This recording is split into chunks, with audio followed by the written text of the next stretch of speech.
അയ്യേ, ഇതെന്ത് കോലം? എടി എല്ലാം ചാടി കിടക്കുന്നു. കൊള്ളില്ലേ? ഇന്ന് എനിക്കൊരു ക്ലയന്റ് മീറ്റിംഗ് ഉണ്ട്, അതുകൊണ്ടാണ് ഞാനിത് ഇട്ടത്. ഇതിട്ട് നിന്നെ കണ്ടേച്ചാലും മതി. എടി ശരീരത്തിന് ഇണങ്ങുന്ന ഡ്രസ് ഇട്ട് വേണം പുറത്തിറങ്ങാൻ. ഒന്നുമില്ലെങ്കിൽ നീ ഒന്ന് പ്രസവിച്ചതല്ലേ. ഇതിന് വലിയ വൃത്തിയുടെ ഒന്നുമില്ല. വൾഗാരിറ്റി ഇല്ലെങ്കിൽ ആർക്ക് ഏത് ഡ്രസ്സ് വേണമെങ്കിലും ഇടാം. ഓരോ സ്ത്രീകളും അവർക്ക് തോന്നിയത് പോലെ നടക്കുന്നത് കണ്ടിട്ടാണ് ബാക്കിയുള്ള സ്ത്രീകളും കൂടെ ചീത്തയാവുന്നത്. ഈ അവിടെ ഇവിടെ മാംസം ചാടി കിടക്കുന്ന പെൺകുട്ടികളുണ്ടല്ലോ, ഒതുങ്ങിയ ഡ്രസ് ഇട്ട് വേണം പുറത്തിറങ്ങേണ്ടത്.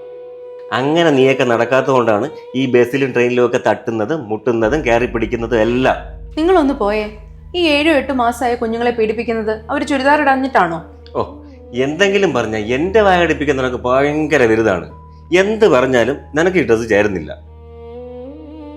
ഞാൻ ഇനി മീറ്റിങ്ങിന് എന്തിടും? ഞാൻ ഇതാ ഇന്നലെ റെഡിയാക്കി വെച്ചത്. അല്ലെങ്കിൽ തന്നെ എന്ത് മീറ്റിംഗ്? നീ ഒരു ചെറിയ പൊസിഷനിൽ ഇരിക്കുന്നവളല്ലേ, അല്ലാതെ കമ്പനി MD ഒന്നുമല്ലല്ലോ. കയ്യിൽ നല്ല കണ്ടന്റ് ഇല്ല, അത്ര തന്നെ. ഈ വരുന്ന ക്ലയൻസ് നിന്റെ എക്സ്പോസിങ് കണ്ട് മയങ്ങിയിരുന്ന് ഈ പ്രോജക്റ്റ് കൊണ്ട് എസ് പറയണം, അതല്ലേ നിന്റെ ഉദ്ദേശം? ഛേ, എന്തൊരു ചീപ്പ് വർത്താനം ഈ പറയുന്നത്. എന്റെ മാനേജർ പൊസിഷൻ പോയത് എനിക്ക് മെറ്റേണിറ്റി ലീവ് എടുത്തതുകൊണ്ടും അതുപോലെ തന്നെ എനിക്ക് കരിയർ ബ്രേക്ക് വന്നതുകൊണ്ടാണ്. നിങ്ങൾക്ക് അങ്ങനെ ഒരു ഇഷ്യൂ ഉണ്ടായിരുന്നില്ല, അതുകൊണ്ട് നിങ്ങൾക്ക് പ്രൊമോഷൻ കിട്ടി. ഒരു ബെസ്റ്റ് ഓഫ് ലക്ക് എങ്കിലും താ. എന്തിന്? എടി കൊഞ്ച് ചാടിയാ ചട്ടിയോളാം. എൻ്റെ ഒരു ബെസ്റ്റ് ഓഫ് ലക്ക് കിട്ടിയെന്ന് പറഞ്ഞിട്ട് നിന്റെ കഴിവ് കൂടാനൊന്നും പോകുന്നില്ല. നിങ്ങൾക്ക് ഈഗോ ആണ്. എനിക്കൊരു ദിവസം വരും. ബൈ. എനിക്കറിയില്ല അവൾ ആരുടെ കൂടെ കിടക്കാൻ പോയെന്ന്. Phone switch off. എന്നെക്കാട്ടിലും വലിയ ജോലിക്കാരിയല്ലേ. ഇതറിഞ്ഞിരുന്നെങ്കിലേ അവളുടെ ഓഫീസിലെ കാമുകന്മാരുടെ നമ്പർ വാങ്ങിച്ചു വയ്ക്കായിരുന്നു. സാരമില്ലടാ, അവൾ എവിടെയെങ്കിലും തിരക്കിൽ വിട്ടുപോയതായിരിക്കും. ഒന്നാമത് നിന്നെ വിളിച്ചതേ ഒന്ന് കൂടാൻ വേണ്ടിയിട്ടായിരുന്നു. ഇപ്പം പുറത്തിരുത്തേണ്ടി വന്നു. എനിക്ക് നല്ല ഫ്രസ്ട്രേഷൻ ഉണ്ട്. അവളാണെങ്കിൽ എന്നെ നോക്കില്ല, വീടും നോക്കില്ല. വലിയ ജോലിക്കാരിയാണെന്ന് പറഞ്ഞ് അഴിഞ്ഞാടിയാണ് നടപ്പ്. പ്രൊമോഷൻ കിട്ടിക്കഴിഞ്ഞ് കഴിഞ്ഞാൽ അവൾ നിന്റെ അതേ പൊസിഷൻ ആവും അല്ലേ? ഒരു വീട്ടിൽ 2 മാനേജേഴ്സ്. അതിനവൾ കിട്ടിയാലല്ലേ. കരിയർ ഫോക്കസ് എന്ന് പറഞ്ഞിട്ടെ അവൾ കൊച്ചിനെ നേരെയോ നോക്കാറില്ല. കൊച്ചിനെ ഇടയ്ക്കിടയ്ക്ക് അവളുടെ അമ്മയുടെ അടുത്താണ് കൊണ്ടാക്കുന്നത്. എനിക്കിഷ്ടമൊന്നുമല്ല അത്. നിന്റെ ഭാര്യയാണ് ഇങ്ങനെ ചെയ്യും. ഇവക്കാണെങ്കിൽ ഒരു അമ്മയുടെയോ ഭാര്യയുടെ കടക്ക് ഒന്നും ചെയ്യാനറിയില്ല. ഉണ്ടാക്കുന്നത് ഭക്ഷണമില്ലേ, മറ്റേ ഇല ബ്രെഡിൽ വെച്ചത്, അതാണ് എനിക്ക് തരുന്നത്. അവൾക്ക് 24 മണിക്കൂറും ക്ലൈൻറ്റ് ക്ലൈൻറ്റ് ക്ലൈൻറ്റ്. കൊള്ളാം.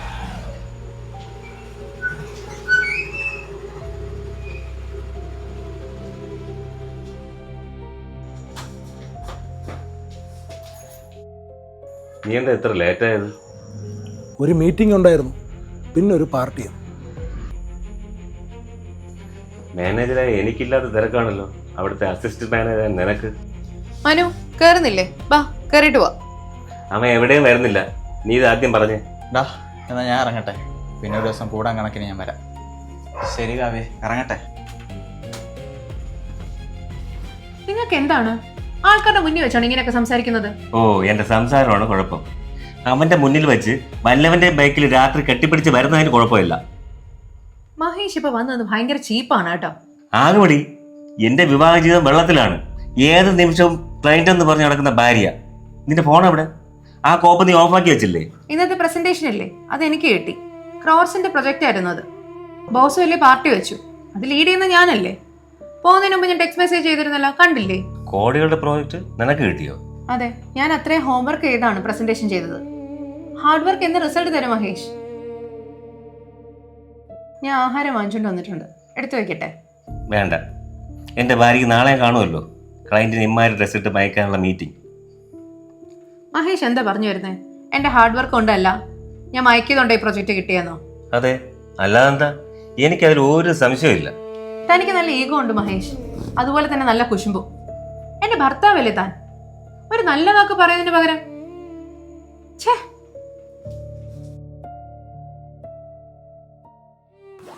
കാവ്യ, എന്താ?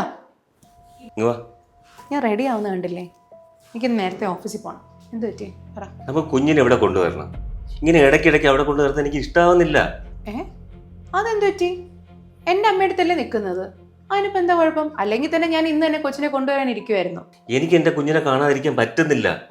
എന്റെ കുഞ്ഞ് നിന്റെ അമ്മയുടെ സ്നേഹം കൊണ്ടല്ല, എന്റെ സ്നേഹം കൊണ്ടാണ് വളരേണ്ടത്. മഹേഷ്, എനിക്ക് അത്രയും തിരക്കുള്ളപ്പോൾ മാത്രമേ ഞാൻ അമ്മയുടെ അടുത്തോണ്ട് കൊച്ചിനെ ആക്കാറുള്ളൂ. അതും എനിക്ക് തീരെ പറ്റാതെ വരുമ്പോൾ മാത്രം. കൊച്ചിനെയും നിങ്ങളെയും വീടും എന്റെ ജോലിയും എല്ലാം ഞാൻ തന്നെയാണ് നോക്കുന്നത്. എന്റെ തിരക്ക് കഴിയുമ്പോൾ ഞാൻ തന്നെ എന്റെ കൊച്ചിനെ നോക്കും. എപ്പോഴും ഞാൻ തന്നെ കൂടെ കാണും. നിന്റെ തിരക്ക് തീരുമെന്ന് എനിക്ക് തോന്നുന്നില്ല കാവ്യ. നിന്റെ ജോലി തിരക്ക് തീരുമ്പോഴത്തേക്ക് എന്റെ കുഞ്ഞിന്റെ ബാല്യകാലം കഴിഞ്ഞു പോകും. പറയുന്നിട്ട തോന്നും കൊച്ചിവിടെ ഉള്ളപ്പോ എല്ലാം മഹേഷാ ചെയ്യുന്നതെന്ന്. എല്ലാം ഞാൻ തന്നെ ചെയ്യും വേണം. അതൊക്കെ കഴിഞ്ഞ ഓഫീസിലേക്ക് ഒരു ഓട്ടോ ആണ്. പയ്യെങ്കിലേ നീ വീട്ടിൽ ഇരിക്കും. എനിക്ക് കുഞ്ഞിന് കൊള്ളാവുന്ന എന്തെങ്കിലും ആഹാരം ഉണ്ടാക്കിത്താ. കാവ്യ, പറയുന്നതുകൊണ്ടൊന്നും തോന്നരുത്. നീ ഇപ്പൊ ആളാകെ മാറിപ്പോയി. നിനക്കിപ്പോ ക്ലൈന്റ് മീറ്റിംഗ്, ജോലി, ഇത് മാത്രമേ നിനക്കുള്ളൂ. എടി, ഒരു കുഞ്ഞ് അമ്മയുടെ സാമീപ്യം ഇല്ലാതെ വളർന്നാൽ എന്തൊക്കെ തെറ്റായ സാഹചര്യത്തിൽ പെടുമെന്ന് നിനക്കറിയാവോ? നീ എൻ്റെ അവസ്ഥ ഒന്ന് മനസ്സിലാക്കിയിട്ടുണ്ടോ? നിനക്ക് എങ്ങനെയെങ്കിലും കമ്പനിക്ക് പൈസ ഉണ്ടാക്കി കൊടുക്കണം. പക്ഷെ കുടുംബം തകരുന്നത് നമ്മുടെയാണ്. അത് നീ മനസ്സിലാക്കിയ കൊള്ളാം. അമ്മയെ പോലെ തന്നെ അച്ഛനും ഉണ്ട് റെസ്പോൺസിബിലിറ്റി. എനിക്കേ ഉള്ളു ഉത്തരവാദിത്തം. അതല്ലേ ഞാൻ കുഞ്ഞിനെ കൊണ്ടുവരാൻ വേണ്ടി പറഞ്ഞത്. നിന്റെ ഈ ജോലി തിരക്കുകാരനെ നമ്മളെ കുഞ്ഞിനെ വളർത്തേണ്ട ഉത്തരവാദിത്തം നീ മറക്കുകയാണ്. അവസാനം നമ്മൾ എത്ര വലിയ പൊസിഷനിൽ എത്തിയാലും കുഞ്ഞിന്റെ ജീവിതം തകർന്നു കഴിഞ്ഞാൽ പിന്നെ നമ്മൾ എന്ത് നേടിയിട്ടും ഒരു കാര്യമില്ല. പ്രസവിച്ചാൽ മാത്രം ഒരു അമ്മ ആവില്ല കാവ്യ. അത് നീ ഓർത്തോ.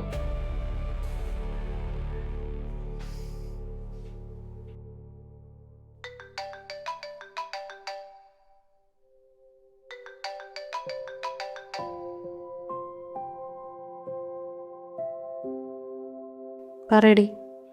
എടി, നീ ഇത് എവിടെയാ? ബോസ് നിന്നെ തിരക്കാൻ തുടങ്ങി. എടി, ഞാൻ ഇന്ന് ഓഫീസിലേക്കില്ല.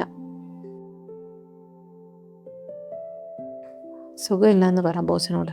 നിനക്കെന്ത് പറ്റി? അല്ല, ഞാൻ മോളെ ഒന്ന് വിളിക്കാനായിട്ട് അമ്മയടുത്തോട്ട് പോവാന്ന് വിചാരിച്ചു. മോൾക്കെന്ത് പറ്റി? മോക്കൊന്നും പറ്റിയില്ല. മഹേഷ് എന്ന് പറയുമായിരുന്നു. എൻ്റെ തിരക്കിൻ്റെ ഇടയ്ക്ക് മോളുടെ കാര്യമൊന്നും ഞാൻ ശ്രദ്ധിക്കാറില്ല. ഒരു കണക്കിന് പറഞ്ഞാൽ അത് ശരിയല്ലേ? ഞാൻ എന്തൊരു അമ്മയാ. ആ, ബെസ്റ്റ്. എടി, നീയും കൂടെ ജോലിക്ക് പോകുന്നോണ്ടാ കൊച്ചു നല്ലൊരു സ്കൂളിൽ പഠിക്കുന്നത്. പിന്നെ നിന്റെ അമ്മ നന്നായിട്ടല്ലേ കൊച്ചിനെ നോക്കുന്നേ. ഒരമ്മ എന്ന നിലയ്ക്ക് നമുക്ക് കുറേ കടമകളൊക്കെ ഇല്ലേ? പ്രസവിച്ചാൽ മാത്രം അമ്മയാകില്ല എന്ന് മഹേഷ് അങ്ങനെയൊക്കെ പറഞ്ഞപ്പോൾ അതാകെ ഒരു വിഷമമായിപ്പോയി മനസ്സിന്. കാവ്യ, നീ എപ്പോഴാണ് കൊച്ചിനെ നോക്കാതിരുന്നത്? ലീവ് എടുത്തിട്ടാണ് കുഞ്ഞിന് വയ്യാതിരുന്നപ്പോൾ നീ കൂടെ നിന്നത്. ഇതെങ്ങനെ മഹേഷ് ചെയ്തിട്ടുണ്ടോ? സാലറി അല്ല, കുഞ്ഞാണ് പ്രയോറിറ്റി എന്ന് നീ അന്ന് ദേഷ്യപ്പെട്ട ബോസിനോട് പറഞ്ഞത്. നിനക്കറിയാലോ നമ്മളിപ്പോൾ വലിയൊരു പ്രൊജക്റ്റിലാണ് നിൽക്കുന്നത്. ആ സമയത്ത് നീ ഇങ്ങനെ ബിഹേവ് ചെയ്ത് എങ്ങനെയാ? പുതിയ പ്രൊജക്റ്റ് കിട്ടിയ കാര്യം ഞാൻ ഇന്നലെ മഹേഷിനോട് സൂചിപ്പിച്ചിരുന്നു. എടി, നീ പറഞ്ഞതൊക്കെ കേട്ടിട്ട് എനിക്ക് തോന്നുന്നതേ പുള്ളിക്ക് നിന്നോട് നല്ല ഈഗോ ഉണ്ട്. ചിലയിടത്ത് ഉള്ളതാ. ജോലിക്ക് പോകുന്ന ഭാര്യമാരെ കാണുമ്പം ഭർത്താക്കന്മാർക്കുള്ളൊരു ചൊറിച്ചിൽ. എന്നാലും ഈ പറഞ്ഞ കൊച്ചിനെ നോക്കലും വീട് നോക്കലും ആഹാരം ഉണ്ടാക്കലും ഒക്കെ മഹേഷിനും ചെയ്യാം. നീ അതൊക്കെ കളഞ്ഞിട്ട് ഇങ്ങോട്ട് വരാൻ നോക്കിയേ.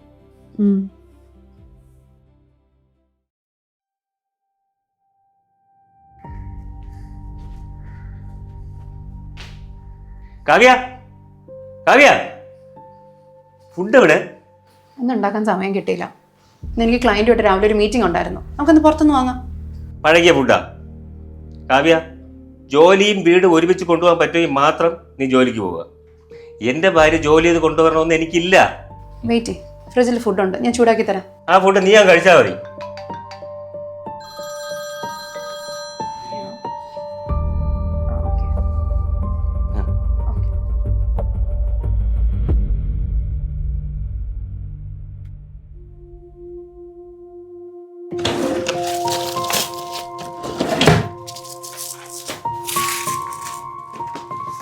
മഹേഷ്, എന്താ തേടുന്ന? ഒന്നുമില്ല, പോയെ. പറ. എന്റെ കയ്യിൽ നിന്ന് പോയി നിൽക്കുകയാണ്, നീ പോയേ. മഹേഷ്, എന്താ കാര്യം എന്ന് പറ. ഒന്നുമില്ലെന്ന് പറഞ്ഞില്ലേ? നീ പോയി നിന്റെ അസിസ്റ്റന്റ് പണി ചെയ്യ്, പോ. അതെ, എനിക്ക് പ്രൊമോഷൻ കിട്ടി. ഞാനിപ്പോ മഹേഷിനെ പോലെ ഒരു മാനേജറാണ്. രാവിലെ എനിക്കൊരു കോള് വന്നിരുന്നു. അവിടെ ചെന്ന് ലെറ്റർ കണ്ടപ്പോഴേ വിശ്വാസമായത്. അതുകൊണ്ട് നമുക്കിന്ന് പുറത്തു പോയാലോ? നീ ഒന്ന് പോയേ. അവിടെ ഒരു പാർട്ടി. ഇവിടെ ഫയലും കാണാനില്ല, പ്രോജക്റ്റും പോയി. അപ്പോഴാണ് അവിടെ ഒരു പാർട്ടി. ഞാൻ നോക്കിത്തരാം പേപ്പേഴ്സ്. ഞാൻ മേഡം ഒന്ന് പോയേ. പോയി ആഘോഷിക്കും, പോ. മഹേഷ്, ഈഗോ കാണിക്കേണ്ട സമയമല്ലേ ഇത്. എന്റെ സന്തോഷം എന്നാൽ നിങ്ങളെ ഫാമിലി എല്ലാവരും കൂടെ ഉള്ളതാ. ചുമ്മാ വാശി കാണിക്കല്ലേ. ഫയൽ ഞാൻ നോക്കാം.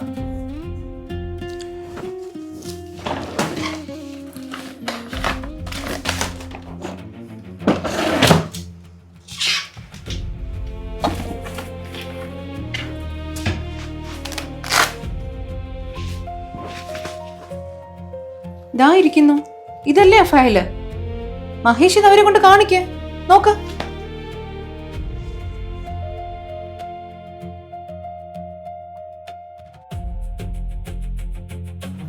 താങ്ക് യു കാവ്യ, ഞാൻ ഒരുപാട് ടെൻഷനിലായി പോയി. Thank you.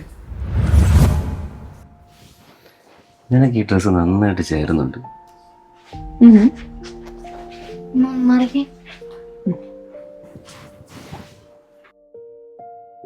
അതെ, ഇന്ന് ഉച്ചയ്ക്ക് നീ ഒരുപാട് ഫുഡ് കഴിക്കും. അത്രയും ഉഗ്രൻ കറികളല്ലേ ഞാൻ ഉണ്ടാക്കിയിരിക്കുന്നത്. യൂട്യൂബ് നോക്കിയല്ലേ വെച്ചത്? അതെ, അതിനെന്ത്?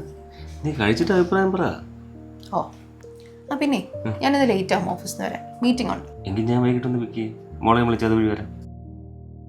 മോളെ റെഡിയായോ? ആ ചപ്പോ എനിക്ക് വാ പോ. വാ.